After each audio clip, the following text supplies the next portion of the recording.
Welcome to the deep dive. Today we're plunging into a really fascinating set of ideas all about swing trading. That's right, specifically from Oliver Velez Swing Trading Tactics, the 2001 material. Exactly. And forget just, scratching the surface. Our goal here is to pull out the real core knowledge. We want those practical insights on how you can actually tackle the market using swing trading specific timelines and strategies. And make it clear, right. Useful for you without getting totally bogged down in confusing jargon or just too much info. Absolutely. So what materials are we working with here? Well, it's a pretty rich mix, actually. We've got excerpts straight from the book itself, where it lays out the basics, charting time frames, different ways to trade, specific setups. Okay. And crucially, we also have a bunch of charts, like visual examples, monthly, weekly, daily. The visuals. Yeah. Yes. And even shorter term hourly and intraday views. Stocks like INTC and ADCT feature pretty heavily. These really help bring the concepts to life, I think. Makes sense. And for you, our listener, think of this as maybe your shortcut to getting a solid handle on swing trading. If you want to gain knowledge quickly, but also thoroughly, understand different ways people view the market. And maybe have those aha moments. Exactly, those aha moments, then you're definitely in the right place. We're really focused on pulling out stuff you can actually use. Actionable insights. Right, and explaining it clearly, respecting your time. Okay, let's dive in. The material kicks off by really stressing how important different charting time frames are. Yeah, that's fundamental. It depends heavily on your trading style. And it organizes them pretty neatly, right, into Yeah. long-term, intermediate, and short-term views. It does. It breaks down 6 main time frames into those 3 buckets. So the long-term view, that includes yearly charts. Each bar is like 240 trading days. Massive. Wow, okay. And monthly charts, where each bar is about 20 trading days. The book kind of positions these as mainly for, academic stuff, long-term cycle What analysis. about for really long-term investors, maybe? Mhm. Looking at the big multi-year picture. Exactly. People holding for years, not days or weeks. Got it. So probably not where a typical swing trader is spending most of their energy. Generally, no. Which brings us to the intermediate term charts. Now, this sounds more like our focus today. Yes, this is key. We're talking weekly charts. Each bar is 5 trading days, and daily charts, where each bar is 1 full trading day. Okay. And how do swing traders use these, according to Velez? Well, the source suggests swing traders might glance at weekly charts sometimes, maybe check in once a week, just to stay oriented, Right, get the bigger context. But the daily chart, that's really their main territory, their home base. Okay. So that's where the action is for them. That's where they're spending most of their analysis time and supposedly getting something like 95% of their entry and exit signals. 95%, that's huge. It is, and we actually have examples, those monthly and weekly charts of INTC you mentioned, showing 20 and 40 period moving averages, the R20 UMA and R40 UMA. Right. And how do those moving averages on the longer frames help the swing trader on the daily? Well, it's about context, isn't it? They provide that backdrop. You can see on those charts how those moving averages help define the broader underlying trend. So the swing trader, who's mainly looking at the daily, needs to know if they're swimming with the current or against it. Precisely. Avoid trading against that dominant flow shown on the weekly or even monthly. Makes perfect sense. Okay, now let's zoom in even further. Short-term charts. Right. So this bucket includes hourly charts, 60 minutes per bar, and then the intraday charts, specifically the 15-minute and the 5-minute bars. And who's using these mainly? Day traders? Primarily, yes. The Yeah. book says hourly charts can help day traders sort of filter out some of the super short-term noise, get a clearer view of the immediate trend. They might also be useful for like really short plays, maybe holding for just a day or two. Okay, like super short swing trades almost. Kind of, but for really nailing down those entries and exits, those fine-tuned moments, the 15-minute and 5-minute charts are where day traders and scalpers live. Almost all their cues come from there. Gotcha. And we have examples of these too, right? INTC again? Yep. Hourly, 15-minute, 5-minute charts of INTC. And these show the daily moving averages overlaid the D20 MIMA, D40 MIMA, and the D200 MIMA. So you can see how those shorter-term price movements relate to the daily trend indicators. Exactly. It offers that much more granular view of what's happening within the day. A swing trader on a daily chart might peek at an hourly chart maybe to pinpoint the best entry or exit timing using those shorter-term MAs. Okay, and this leads nicely into a really key point the material makes. Combining time frames. Yes. Using more than one time frame leads to higher trading accuracy. That's a direct quote, almost. It's a recurring theme. They stress it quite a bit. It helps avoid But traps. Traps. How so? Well, the book suggests a setup might look absolutely perfect on, say, your main time frame, like the daily. But if you don't check the longer-term picture, like the weekly, you might not realize it's running right into major resistance or it's totally against the bigger trend. So it looks good in isolation, but the broader context says danger. Exactly. So stepping back, looking at multiple views gives you a more complete picture. Hopefully helps you dodge some of those trades that look good but just fizzle out. And they even differentiate between styles based on this, right? Wealth trading versus income trading. They do. Wealth trading uses the longer intermediate frames, like weekly and daily, aiming for bigger moves over time. Okay. Whereas income trading focuses more on the daily and those shorter intraday charts for quicker profits, more frequent trading. And there's a pristine tip about this multi-time frame thing being crucial. Yep, they really hammer that home. Okay, let's shift gears slightly. Trading styles. The material outlines 4 main types. Yeah, grouped nicely into 2 categories: wealth building and income producing. Makes sense. So under wealth building. First is core trading. This is longer term, weeks to months, trying to capture major trends, mainly using weekly charts for, longer term accounts. Like a very active investor almost. Kind of. And then there's swing trading, our main focus, holding period typically 2 to 10 days. The sweet spot between long-term and day trading. Exactly. Designed to capture those shorter price swings within a bigger trend, using daily charts primarily. And there was a note about Pristine's philosophy here. Yeah, interesting point. They suggest always having at least one of these wealth-building trades, core or swing, active in your portfolio. Always keeping something working for you longer term. Okay, what about the other side? Income producing. 2 styles there. First, guerrilla trading. Guerrilla trading. Sounds aggressive. It's described as a very short-term hit-and-run style, like 1 to 2 days max, uses daily and hourly charts. The idea is basically buy one day, sell the next, or vice versa if you're shorting. Quick in, quick out. Pretty much. And then there's micro trading. Which is basically day trading or scalping. Essentially, yes. Operating on those really short time frames, seconds to hours, using the 5 and 15-minute charts almost exclusively. The book calls this the foundation for making a living from the markets via active trading. And Pristine's philosophy on this. Recommends specializing in one or both of these income styles if that's your main goal, generating regular income from trading. Got it. So, focusing back on swing trading now, what tools does the source specifically recommend? Okay, for swing trading, it emphasizes using daily charts, specifically in the Japanese candlestick format. Candlesticks, okay. Any specific indicators? Yes, color-coded volume bars. To see the strength behind moves. Exactly. And then 2 simple moving averages, the 20 period and the 40 period. Standard short to intermediate trend indicator. Right. And finally, a 5-period commodity channel index, the CCI-5. CCI. What's the thinking behind using that one? Well, CCI is a momentum indicator. The 5-period version is quite sensitive, looking at very short-term momentum. It can help spot potential overbought or oversold conditions, like is the price moving too far, too fast? Sort of like a rubber band stretching. Kind of, yeah. But the source is careful to add context. It advises looking for buy signals from the CCI only when the stock is in an overall uptrend. Aligning with the bigger picture again. And looking for sell signals only in overall downtrends. It's not meant to be used in isolation against the main trend. Okay, that's a crucial point. We have a chart showing volume in CCI-5 too, right? We do. It helps visualize how those might look on a daily chart. Now, you mentioned Japanese candlesticks. The material makes a point about how they differ from traditional Western bar charts. Yes, it highlights a key difference in emphasis.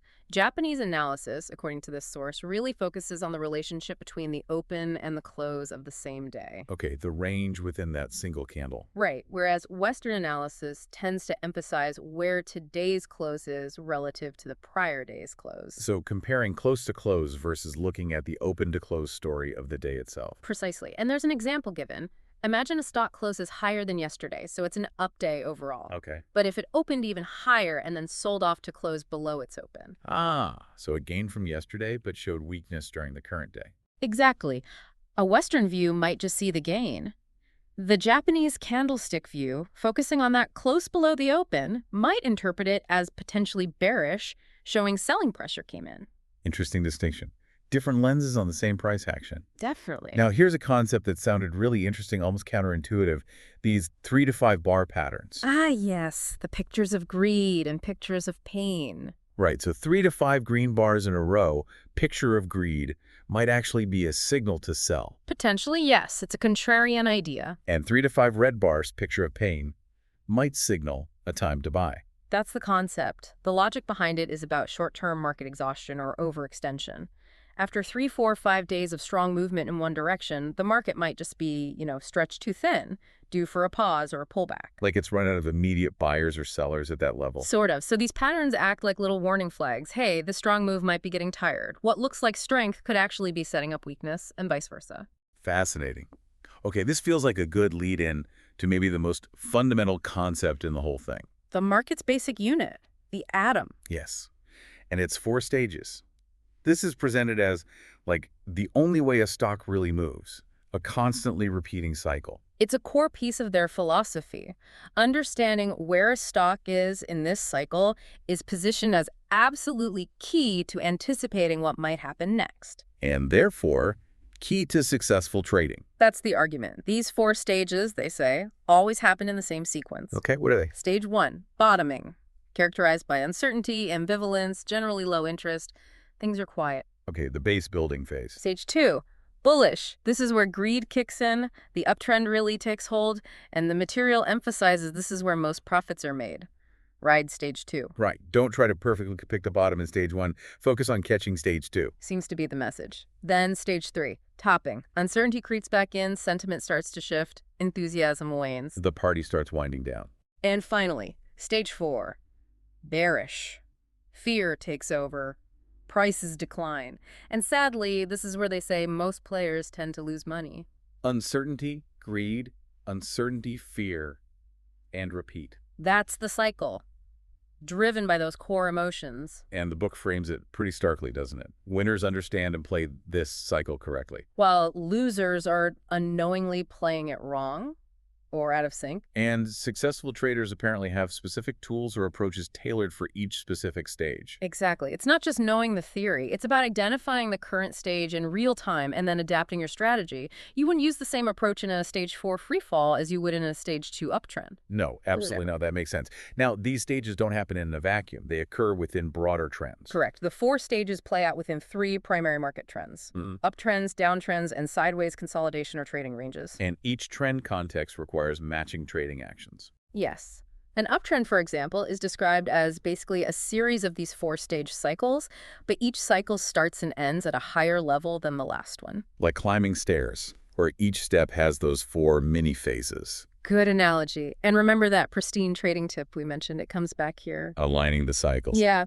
The tip highlights buying when a minor stage 2 cycle forms within a major established stage 2 uptrend. Stacking the probabilities. Right. Like riding a wave minor cycle that's already moving with a strong current major trend. Exactly. That confluence increases the odds significantly, according to the source. Okay, let's dig into that a bit. The anatomy of an uptrend, a major stage 2. How do buy setups develop? So within that big stage 2 uptrend, you get these smaller minor cycles playing out. Pullbacks and rallies. The prime buying opportunities arise when one of those minor cycles pulls back, goes through a minor stage 3 topping and a minor stage 4 decline, and then starts moving up again into a new minor stage 2. That's your entry point aligned with the major trend. So you're buying the dip, but only when the dip seems to be ending and resuming the main upward direction. That's the idea, buying renewed strength after a pause within an overall strong context. Makes sense. And conversely, the anatomy of a downtrend of major stage 4. Same principle, just inverted. Ah. Minor cycles happen within the major downtrend. The source points out that those minor stage 3 topping phases, the little counter-trend rallies within the downtrend, often show specific warning signs. Like what? Things like topping tails on candlesticks, where price pushes up but closes way down, or COGS closes off the highs, NRBs near range bodies, showing indecision, even novice gaps up that quickly fail. So these are all clues during those small bounces that suggest the rally is weak and the main downtrend is likely to resume. Exactly. They signal that the sellers are still ultimately in control, despite the temporary bounce. Renewed selling pressure is likely. Okay, this is great context. Now, the material gets really specific with Pristine's own named setups, right? PBS and PSS. Yes. Pristine's buy setup, PBS, and Pristine's key short setup, PSS. These are actionable patterns based on these cycle concepts. Let's break down the PBS first. What are the criteria? Okay, for a PBS, you're looking for 3 or more consecutive lower highs, Okay, price failing to make new highs. 3 or more consecutive lower lows, Price consistently breaking down. and 3 or more consecutive dark or red candlestick bars. So visually confirming that recent downward pressure. And this whole pattern suggests. It suggests that this minor stage 4 downtrend might be reaching exhaustion. It's losing steam. Potentially ready to reverse upwards. Potentially. They do mention there can be exceptions for the color of the very last bar. And stop-loss placement is crucial here, obviously. Absolutely critical. They emphasize that. Protect yourself if the reversal doesn't happen. And the examples we have show PBS aligning with moving averages or CCI signals too. Yeah, they show how the pattern can gain confirmation from other tools, like bouncing off a key moving average or the CCI turning up from an oversold level adds confidence. Right. Okay. Now flip side. Pristine's key short setup, the PSS. What are we looking for here? For a PSS, the criteria are 3 or more consecutive higher lows. So price finding support at progressively higher levels. Interesting emphasis on the lows there. Yes, holding those higher lows is key. Also, 3 or more consecutive higher highs. Making new highs. And 3 or more consecutive light or green bars, suggesting recent upward strength. Okay, so far this sounds bullish. Where's the short signal? Well, the idea is this pattern, this minor stage 2 rally, might be getting exhausted, similar to the PBS on the downside. Especially, and this is interesting, if it's preceded by a lower low in the price action before this rally started.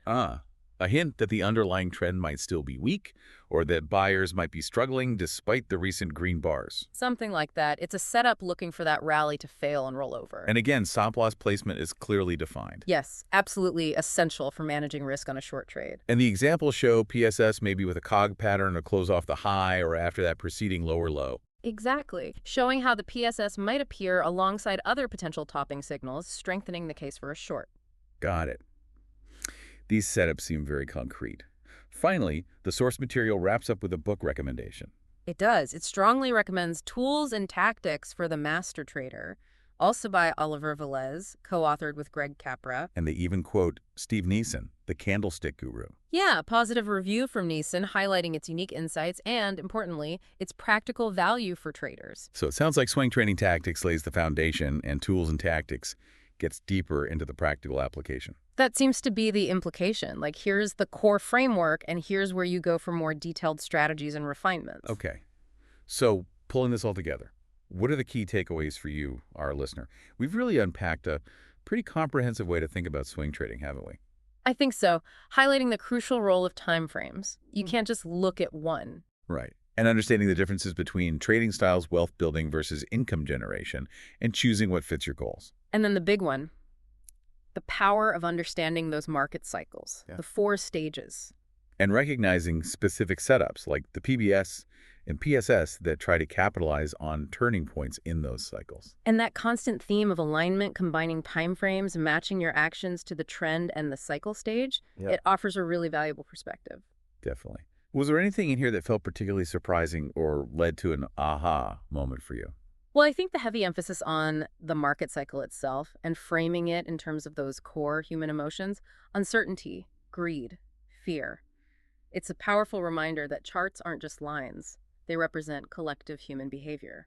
Understanding that why can add a lot of depth. Yeah, that psychological underpinning is really quite central here. Or maybe that contrarian idea about the 3 to 5 bar patterns, the pictures of greed and pain. Right. That idea that obvious strength might actually signal weakness and vice versa. It definitely makes you pause and think about market dynamics differently. Absolutely. And look, this deep dive, while we've covered a lot, it's really just the start, isn't it? Oh, for sure. These concepts, market cycles, time frames, specific setups offer such a rich area for your own continued learning and observation in the markets. Definitely worth exploring further. Maybe check out that recommended book, Tools and Tactics for the Master Trader, if this resonated with you. Dig deeper into the strategies. Good suggestion. Which brings us to, Rapi, a final thought to leave you with. Okay. How about this? If the market does truly operate in these somewhat predictable cycles, driven largely by consistent human emotions, How effectively can you train yourself to actually identify these stages as they're unfolding, in real time? That's the challenge, isn't it? Seeing it live. And maybe even more importantly, how consistently can you then adapt your own trading approach to align with whatever stage or trend you're identifying? That constant process of observation, assessment, application. Yeah. That ongoing self-assessment and applying the knowledge might just be the key to navigating the often pretty turbulent waters of the market, something to think about.